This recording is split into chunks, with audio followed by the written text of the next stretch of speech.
Olá pessoal, tudo bem? Boa noite, né? Já tarde agora. Eu vou fazer uma apresentação, fiz uma apresentação mais simples aqui para vocês porque o dia foi corrido hoje, mas para a nossa aula de amanhã vamos falar sobre triângulos na nossa frente B e vou dar uma passada nas coisas que a gente já viu na semana passada, semana retrasada, e o que a gente vai continuar e complementar na aula de hoje, beleza? Então vamos lá. Primeira relação que a gente tem aqui dos triângulos para a gente poder trabalhar com eles é a relação dos ângulos, né? A gente tem a figura, os ângulos internos e externos da nossa figura.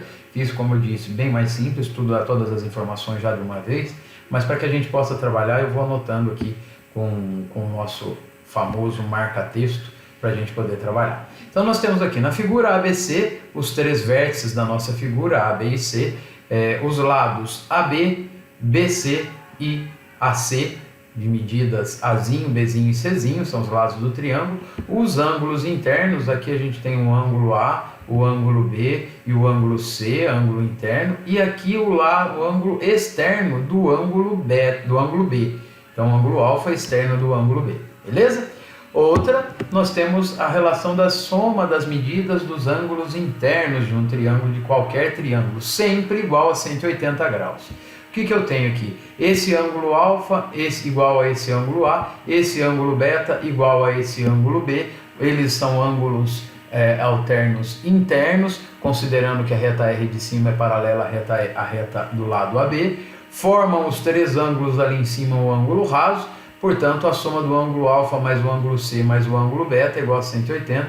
O ângulo alfa é o ângulo A, o ângulo beta é o ângulo B. Com isso, a soma dos ângulos internos de um triângulo é igual a 180 graus, como a gente já tinha visto isso na aula presencial, na semana retrasada.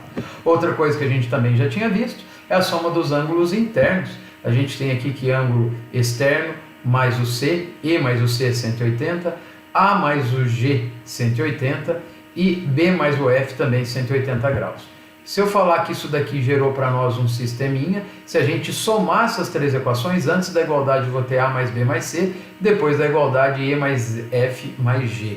Esses três aqui, A mais C mais F, a soma dos ângulos internos e, no caso, os outros, deixa eu pegar outra corzinha aqui, E mais F mais G, a soma dos ângulos externos. Então aqui a soma dos ângulos internos, a gente viu no slide anterior que a soma dos ângulos internos é sempre 180 e a soma dos externos, somado com a soma dos externos, é igual a 540. Por que 540? 180 mais 180 mais 180, 3 vezes 180, 540 graus.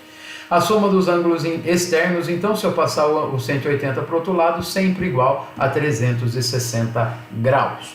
Tudo bem?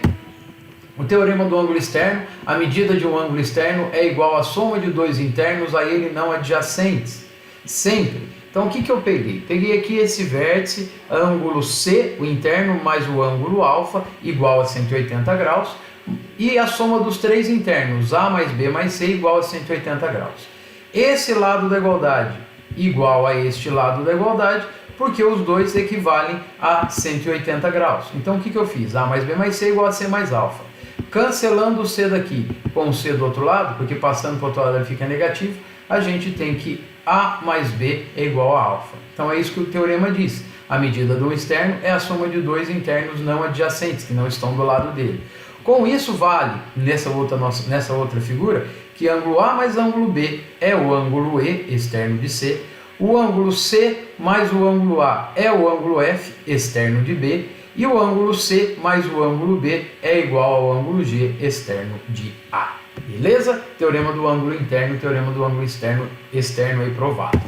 Classificação dos triângulos, isso é novo, a gente não tinha falado ainda. Eu peguei uma imagem aqui que está com retângulo, ângulo recto, mas dá para a gente entender. Eu fui acrescentando algumas informações aqui para a gente falar. Primeiro, vamos pensar aqui. Triângulo tem três classificaões. O triângulo, com relação aos ângulos, ele pode ser acutângulo, retângulo e obtusângulo. É retângulo, não tem esse C aqui não, tá? É que da imagem veio de outra, a imagem veio com essa grafia. Então aqui nós temos o triângulo acutângulo, ele tem três ângulos agudos. Os três ângulos internos dele são três agudos. E observe que eu coloquei aqui o lado medindo A, um lado medindo B e um lado medindo C. Certo? Já já a gente comenta disso aqui. O triângulo retângulo tem o ângulo reto e outros dois ângulos agudos. E esses dois ângulos agudos são complementares. Sempre. Por quê? A soma dos ângulos é igual a 180. Se um já é 90, os outros dois somados têm que ser 90 também. Portanto, a soma deles é igual a 90 graus. Então, por isso que eles são chamados de agudos e complementares. Já o obtusângulo, um ângulo obtuso, dois ângulos agudos. Esse ângulo aqui obtuso, oposto a esse lado A, e esses outros dois ângulos dos vértices menores são ângulos agudos da nossa figura. Essa relação aqui do meio que eu coloquei, que é a relação dos lados para o triângulo retângulo, é Pitágoras.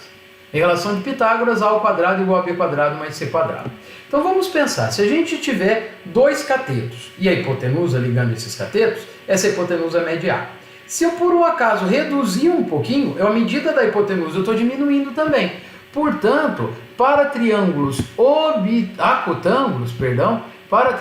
acutângulos, essa relação aqui vem da relação de Pitágoras, só que como a gente reduziu a medida do lado A, o lado A ao quadrado vai ser menor do que B quadrado mais C quadrado. Esse lado que está isolado, que é o A, que é o mesmo A que está aqui, sempre é o maior lado do triângulo. Então a relação vale sempre isso. O maior lado do triângulo ao quadrado, se for igual à soma dos quadrados dos outros dois, o triângulo é retângulo. Se o maior lado ao quadrado for menor do que a soma dos quadrados dos outros dois, o triângulo é acutângulo, beleza? E se eu pegar essa mesma relação e dele chegar e abrir esse ângulo reto e abrir esse lado maior, vai aumentar de medida. Então o quadrado dele vai ser maior do que a soma dos quadrados dos outros dois. Sempre aqui isolado o maior lado do meu triângulo. Tudo bem? Certo? A relação que vale para triângulos retângulos, acutângulos e obtusângulos.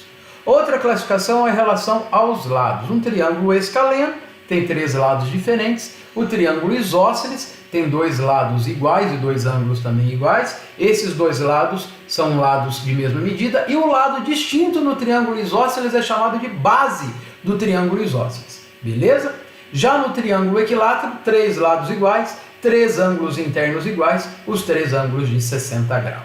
Beleza? Classificação dos triângulos. Depois vocês fazem essas anotações aí, porque eu não fiz aqui. Depois eu dou uma melhoradinha e mando para vocês, é mais para adiantar a nossa aula. E sempre duas regras.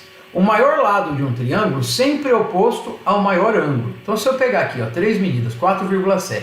4,7 está oposto ao ângulo 8,7. 87 graus, o maior ângulo do meu triângulo. Já o lado que eu tenho de medida 2,5, que é a menor delas, ele está oposto ao ângulo de 30 graus, 32 graus, que é a menor medida do ângulo que nós temos.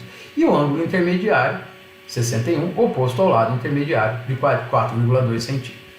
Os lados de mesma medida se opõem a ângulos de mesma medida. Propriedade do triângulo isósceles, ó. Lados de mesma medida opostos a ângulos de mesma medida. O lado distinto oposto ao ângulo distinto. Aqui seria então a nossa base do triângulo isósceles. Beleza? Então essa é a classificação inicial com relação aos lados e aos ângulos. Ficou faltando a gente falar de desigualdade triangular. Não vou falar agora, vou deixar para falar na próxima aula da semana que vem. Amanhã a gente vai fazer exercício relativo a estas relações, a medidas de ângulos, a medida de lados dos nossos triângulos. Beleza? Beijo, fica com Deus, até amanhã. Tchau!